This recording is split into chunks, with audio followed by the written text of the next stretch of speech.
Chapters 39 and 40. Baba's knowledge of Sanskrit. This chapter deals with Baba's interpretation of a verse from the Bhagavad Gita. As some people believe that Baba knew not Sanskrit and the interpretation was Nana Sahib Chandakar's, Hemadpant wrote another chapter refuting that objection. And that chapter later deals with the subject matter, but is incorporated in this chapter. Blessed is Shirdi, and blessed is Dwarkamai, where Sri Sai lived and moved until he took Mahasamadhi. Blessed are the people of Shirdi, whom Baba obliged, for whom he came such long distance. Shirdi was a small village first, but it attained great importance on account of his contact and became a tirtha, a holy place of pilgrimage. Equally blessed are the women folk of Shirdi. Blessed is their whole and undivided faith in him. They sang the glories of Baba while bathing, grinding, pounding corn, and doing other household work. Blessed is their love, for they sang sweet songs with calm and pacified minds, and this helped all of those who listened.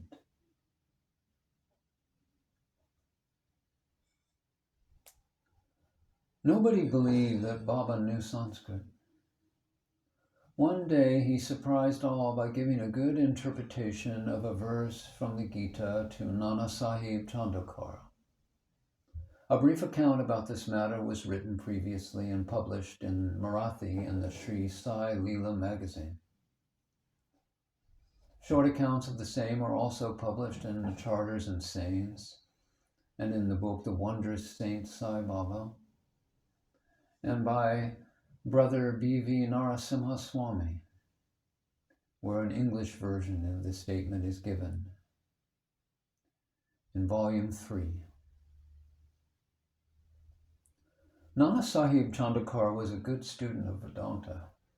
He had read the Gita with commentaries and prided himself on his knowledge of all of that. He fancied that Baba knew nothing of all this or of Sanskrit. So Baba one day pricked the bubble. These were the days before crowds flocked to Baba, when Baba had solitary talks at the mosque with such devotees. And he was sitting near Baba and massaging his legs and muttering something. And Baba called him Nana. Baba said, "Nana, what are you mumbling yourself?" "I am reciting a sloka, a verse from Sanskrit." "What sloka?" "From the Bhagavad Gita." "Utter it loudly." Then Nana recited from the Bhagavad Gita a verse. And Baba said, "Do you understand it?" "Yes." "If you do, then tell me." And Nana said, "It means Sashtanga Namaskar, prostration, questioning the Guru, serving him, learning what this jnana or true knowledge is. Then those jnanis that have attained the real knowledge of the Sadvastu, that is Brahman, will give you instruction of jnana." And Baba said, "Nana, I do not want this sort of collected purport of the whole stanza. Give me each word, its grammatical force and meaning." Then Nana explained it word by word, and Baba said, "Nana, is it enough to make prostration merely?" "I do not know any other meaning for the word pranipata, that is, making prostration." Baba said, "What is pariprashna?" asking questions. What does prashna mean? The same, asking questions. If pariprashna means the same as prashna, the question, why did Vasa add the prefix pari? Was Vasa off his head? Nana said, I do not know of any other meaning for the word pariprashna. And Baba said, seva. What sort of seva is meant? What sort of service? Just what we are doing always. Is it enough to render such service? I do not know what more is signified by the word seva. In the next line, te yanam, can you read so it is read by other word in lieu of yanam? Yes. What word? Ajananam. Taking that word instead of yana, is any meaning made out of the verse? No, Shankara gives no such construction. Never mind if it does not. Is there any objection to using the word if it gives a better sense?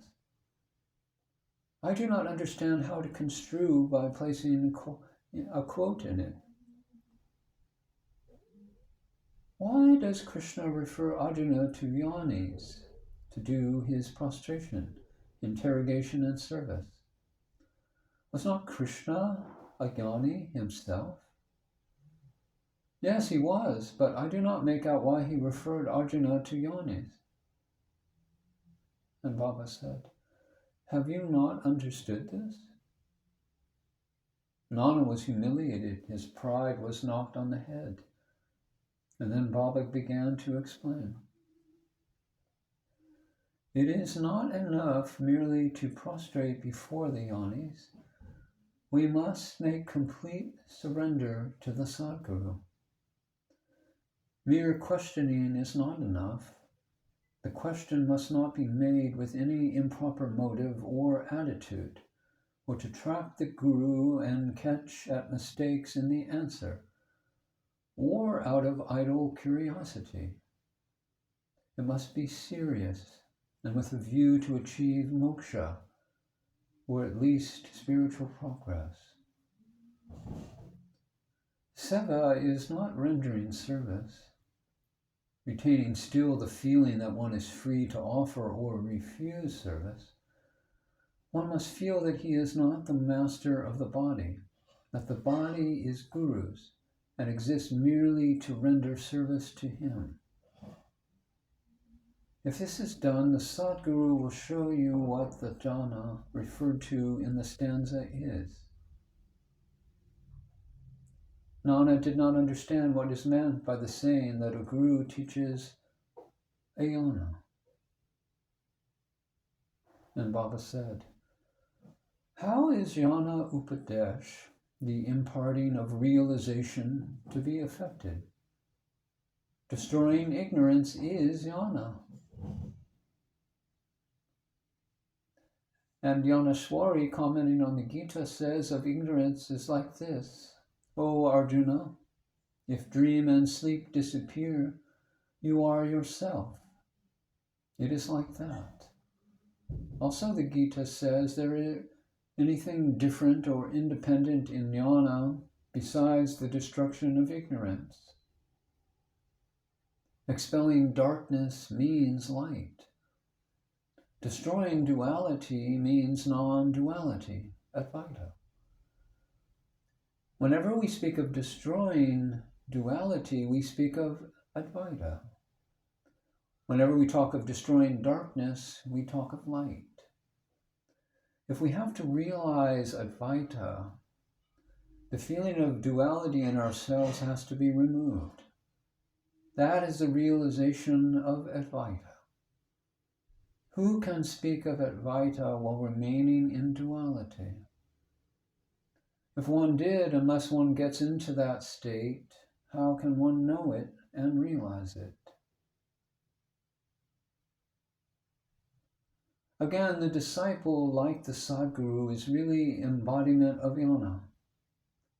The difference between the two lies in the attitude, the high realization, the marvelous superhuman sattva or beingness, and unrivaled capacity and divine power.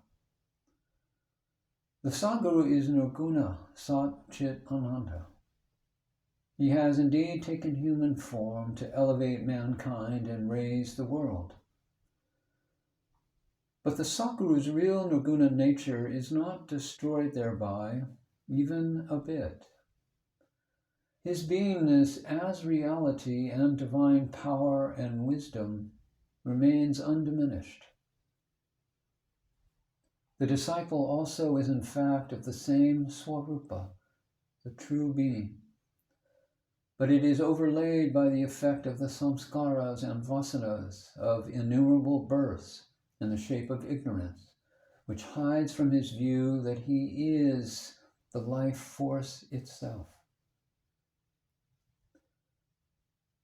As stated therein, he gets the impressions as a jiva, a creature, humble and poor. The Guru has to root out these offshoots of ignorance and has to give instruction, upadesh. To the disciple held spellbound for endless generations by the ideas of his being a creature, humble and poor, the Guru imparts in hundreds of births the teaching of God, and that you are mighty. Then the disciple realizes a bit that he is God really. The perpetual delusion under which the disciple is laboring, that he is the body, that he is a creature, a jiva or ego, and that God, Param Atman, and the world are different from him, is an error inherited from innumerable past births. From actions based on it, he has derived his joy and sorrows and mixtures of both. To remove this delusion, this error, this root of ignorance, he must start the inquiry. How did the ignorance arise?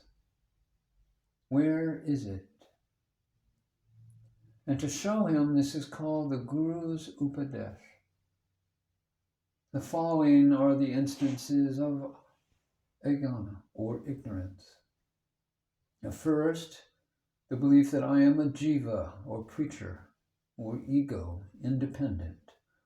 The second, the body is the soul, the belief that I am the body. And the third is God, world, and jiva are different. And the fourth, I am not God. The fifth, not knowing that body is not the soul. And the sixth, not knowing that God, world, and jiva are one.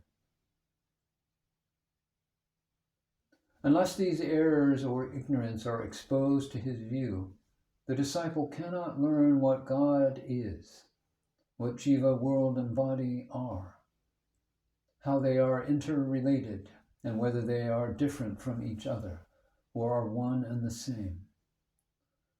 To teach him these and destroy his ignorance is the instruction in jnana, or ayana, that is, knowledge or ignorance.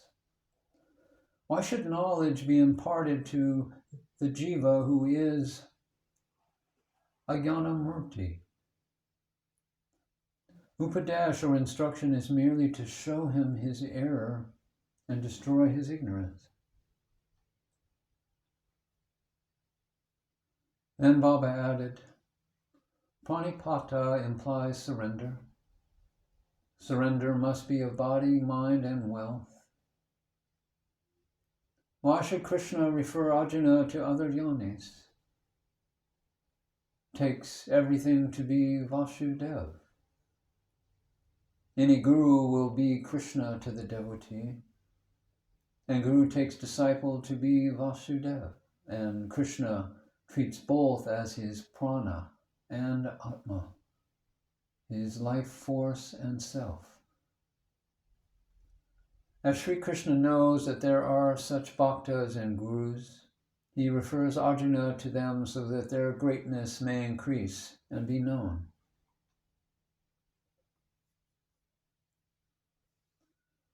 Construction of the Samadhi Mandir.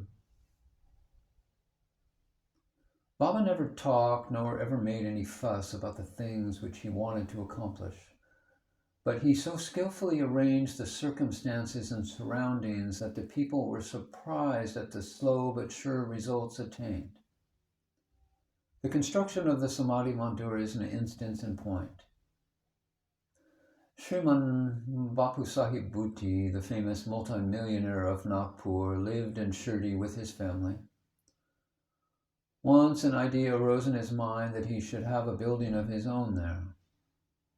Sometime after this, while he was sleeping in Dixit's Wada, he got a vision. Baba appeared in his dream and ordered him to build a Wada of his own with temple. Shama, who was sleeping there, got also a similar vision. When Bapu Sahib was awakened, he saw Shama crying and asked him why he was doing so. And Shama replied that in his vision, Baba came close to him and ordered distinctly the Wada with the temple. I shall fulfill the desires of all. Hearing the sweet and loving words of Baba, I was overpowered with emotion. My throat was choked, my eyes were overflowing with tears, and I began to cry. Bapu Sahib was surprised to see that both their visions tallied. Being a rich and capable man, he decided to build a Wada there and drew up a plan with Shama. Kaka Sahib Dixit also approved of it, and when it was placed before Baba, Baba also sanctioned it immediately.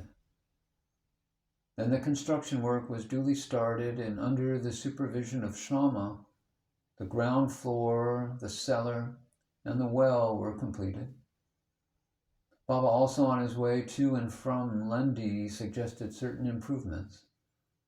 Further work was entrusted to Bapa Sahib Jog, and when it was going on, an idea struck Bapu Sahib Bhuti's mind that there should be an open room or platform, and in the center the image of the Lord Krishna with the flute be installed.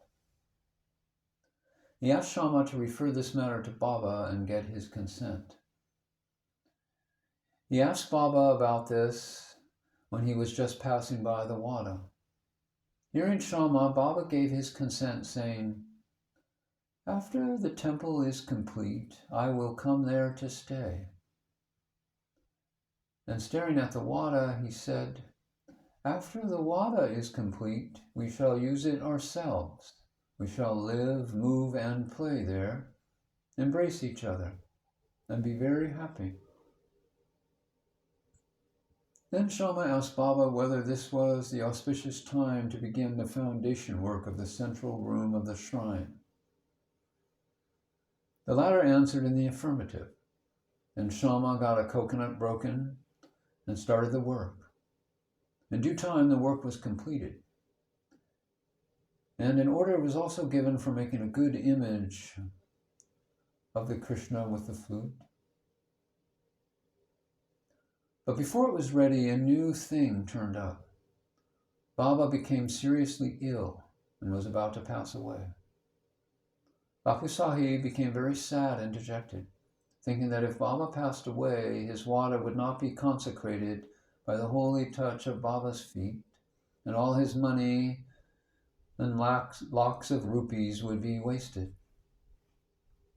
But the words, "Place or keep me in the Wada," which came out of Baba's mouth just before his passing away, consoled not only Bapu Sahib, but one and all. In due time, Baba's holy body was placed and preserved in the central shrine meant or designed for the Muladhara, or the flute-playing Krishna, and Baba himself became the Muladhara, and the Wada thus became the Samadhi Mandir of Sai Baba. His wonderful life is unfathomable. Blessed and fortunate is Bapu Sahib Bhuti, in whose wada lies the holy and pure body of Sai Baba. Bow to Sri Sai. Peace be to all.